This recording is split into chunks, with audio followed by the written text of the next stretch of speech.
اسرائیل information technology میں، I T میں اس وقت قیادت کر رہا ہے پوری دنیا کی، خصوصاً جاسوسی میں۔ اسرائیل نے اتنا اپنا بھرم بنایا ہوا تھا، دبدبا، رعب اپنا دنیا کے اوپر قائم کیا ہوا تھا کہ تمام انفارمیشن ٹیکنالوجی اپنی مٹھی میں رکھی ہوئی تھی کہ کوئی بھی پاکستان میں، یہ پہلے آئی بھی ہے یہ خبر چند سال پہلے، پاکستان کے اخباروں میں چھپی ہے، دنیا کے اخباروں میں چھپی ہے کہ پاکستان کے جتنے ہمارے فوجی افسران ہیں ان کی گفتگو، ان کے ٹیلی فون، ان کے دفتروں کے حالات، اور ہمارے جتنے حکمران ہیں، وزراء ہیں، کابینہ ہیں، جتنے بھی اہم ہمارے اہلکار ہیں یا دفاتر ہیں، ان سب کو اسرائیل باقاعدہ آن لائن سن رہا ہوتا ہے، چونکہ انہوں نے جو کچھ مثلا وائرلیس سیٹ لیتے ہیں اسرائیل کا بنا ہوا ہے، بے شک امریکہ کا ہو، چائنا کا ہو، لیکن پیچھے کمپنی اسرائیلی کمپنی ہے، صہیونی کمپنی ہے۔ وہ جب کوئی ڈیوائس بناتے ہیں، کمپیوٹر بناتے ہیں، لیپ ٹاپ بناتے ہیں، موبائل بناتے ہیں، ابھی جو زیادہ مقبول، پیسے والوں میں مقبول ترین موبائل سیٹ ہے وہ ایک مثلا عوامی نوعیت کا جو استعمال ہوتا ہے وہ آئی فون ہے، امریکی کمپنی بناتی ہے۔ یہ فون جس کے پاس ہے اس کے فون پہ جو کچھ بات ہوتی ہے وہ ساری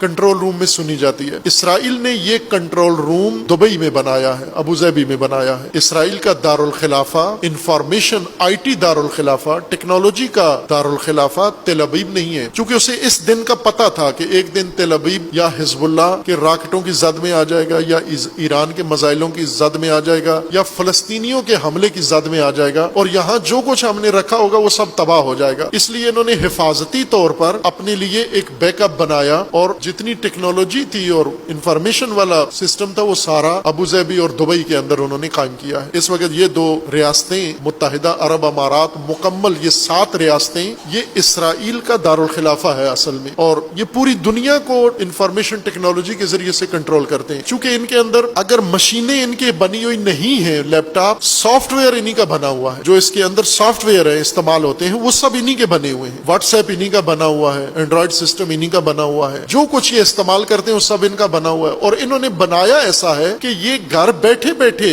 آپ جو باتیں، گھریلو باتیں کرتے ہیں وہ سن رہے ہیں، آپ سیاسی باتیں کرتے ہیں وہ سن رہے ہیں، آپ مذہبی باتیں کرتے ہیں وہ سن رہے ہیں، سب کچھ 100% سن رہے ہیں۔ یہ توہم نہیں ہے، یہ ایک حقیقت ہے کہ وہ سب کچھ سن رہے ہیں، چونکہ یہ بہت ساری چیزیں انہوں نے یہ سافٹ ویئر فری میں آپ کو دیے ہوئے ہیں۔ مثلا واٹس ایپ پہ کوئی پیسہ نہیں لگتا آپ کا، فری میں یہ ایپ ڈاؤن لوڈ کریں، گروپ بنائیں، واٹس ایپ میں بات چیت کریں، اتنی بڑی سروس فری میں۔ کیا کسی سرمایہ دار کو جچتا ہے یہ کام، وارا کھاتا ہے کہ پوری دنیا کو، یا مثلا یہ انٹرنیٹ جو سہولتیں ہیں، گوگل ہے، کوئی پیسہ لیتا ہے آپ سے؟ گوگل ساری دنیا بھیا کروڑوں اربوں لوگ گوگل استعمال کر رہے ہیں، 1 روپیہ کوئی نہیں ادا کرتا، فری میں کر رہے ہیں۔ اور گوگل اتنا خیراتی کام کیوں کر رہا ہے، اتنا مفت میں لنگر کیوں دے رہا ہے ساری دنیا کو؟ مفت نہیں ہے میرے بھائی، بہت مہنگا پڑ رہا ہے آپ کو، اس لیے کہ وہ یہ سہولت آپ کو دے کے کہ آپ یہ سہولت لیں، اور جو کچھ آپ کے پاس معلومات ہیں، آپ سوچتے کیا ہو، آپ کرتے کیا ہو، آپ پسند کیا کرتے ہو، ناپسند کیا کرتے ہو، آپ کے احساسات کیا ہیں، آپ کے جذبات کیا ہیں، وہ سارے آپ کے ذریعے سے لے لیتا ہے۔ یہ اس کا ڈیٹا کہلاتا ہے۔ ڈیٹا وہ معلومات ہیں پوری دنیا سے مصدقہ اور حقیقی معلومات جو ذخیرہ کر لی جاتی ہیں، اور پھر ان کو آئندہ کے لیے، اقتصادی مقاصد کے لیے، کمرشل مقاصد کے لیے، تجارت کے لیے، عسکری مہمات کے لیے، اور فوجی اور جنگی مہمات کے لیے ان کو استعمال کیا جاتا ہے۔ اس معلومات کے ذخیرے کو ڈیٹا کہتے ہیں۔ آج فیصلہ کن بارود اور اسلحہ نہیں ہے، آج کا سرمایہ ڈیٹا ہے جس کے پاس ہے، اور یہ انہوں نے نیٹ ورک بنا کے، انٹرنیٹ بنا کے آپ کو سارا ڈیٹا مفت میں آپ ان کے لیے دے رہے ہو۔ شیطان اتنا ڈیٹا نہیں ابلیس جمع کر سکا، اس نے اللہ سے یہ توفیق مانگی تھی کہ مجھے انسانوں پر مسلط رہنے کی توفیق دے، اس نے جو مانگا، اس نے انٹرنیٹ نہیں مانگا تھا اللہ سے، چونکہ اللہ تعالیٰ نے شیطان کا کوئی مطالبہ رد نہیں کیا۔ انسان کی کوئی دعا قبول نہیں ہوتی، شیطان کی ہر دعا قبول کر لی۔ شیطان نے کہا کہ میں ان کو گمراہ کروں گا، اللہ نے کہا بے شک کر، کوئی روک ٹوک نہیں ہے۔ شیطان نے کہا میں ان کو بہکاؤں گا، کہا ٹھیک ہے۔ اس نے کہا کہ مجھے طاقت دو، یہ لو طاقت۔ اس نے کہا مجھے مہلت دے قیامت تک، یہ لے مہلت۔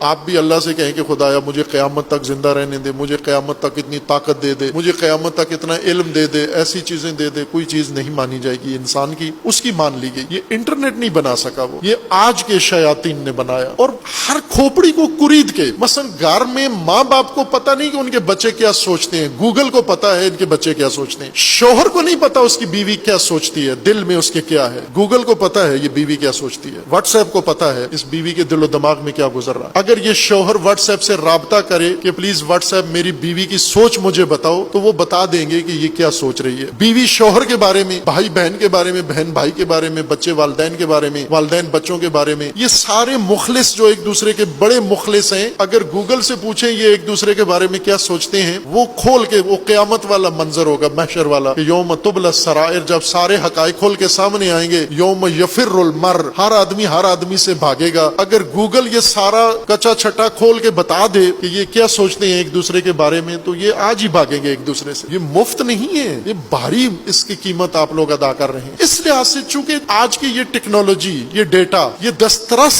جس کے پاس ہے، دنیا پہ اس کا کنٹرول ہے، اور یہ طے تھا، ساری دنیا مانتی ہے کہ صہیونی اور اسرائیلی اس میں پیش ہیں۔